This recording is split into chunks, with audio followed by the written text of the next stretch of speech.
All right, you two, have you got the freeze-dried lunches I made for you? Because it's time to travel to a distant land in Tales from Deep Space!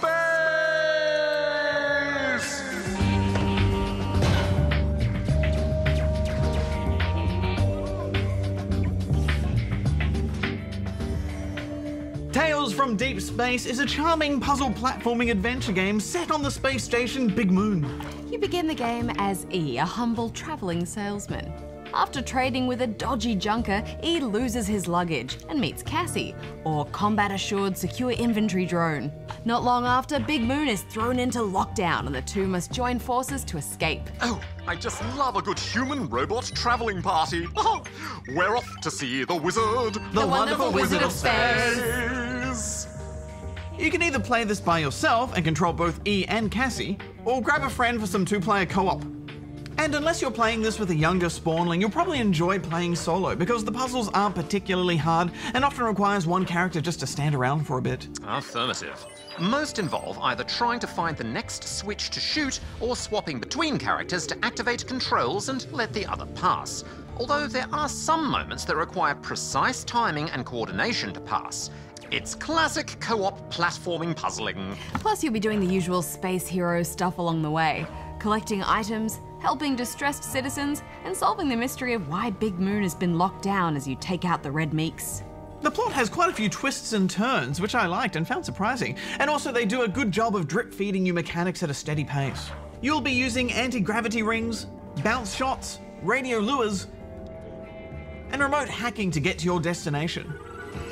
It keeps things fresh and you don't get too overwhelmed. Affirmative. There's a good pace to the game overall. Just when you're starting to tire of the same enemies, new, much tougher ones are introduced. The game consistently gives you motivation to keep playing. Yeah, for example, there are a number of different ways to take out enemies, which I liked. You can lure them, use the environment, stun them from above, or just use good old-fashioned fisticuffs. It just gives you some options to have a bit of fun. There's also a lot of collectibles. And you'll need to look hard and go back over areas once you have more items to be able to get to them. This always bugs me a little, you guys, having to backtrack and scour an area over and over again just to get collectibles, but it really is only an issue if you're a completionist. Yeah, and while there are a lot of boring brown space station tunnels, there's also a bit of life added into the background to keep things interesting. The curious space creatures and hardworking meeks are everywhere. Everyone has personality and a little story to tell. And all the animations are really lovely.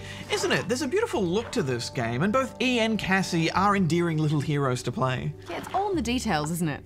For example, I love the little proud pose that E strikes after regenning health. So cute! Oh, and how he zips through pipes with a little keyless entry remote, just like with a car. And the space chickens everywhere. Crates of chickens, people fighting over chickens. Look, it's a chook.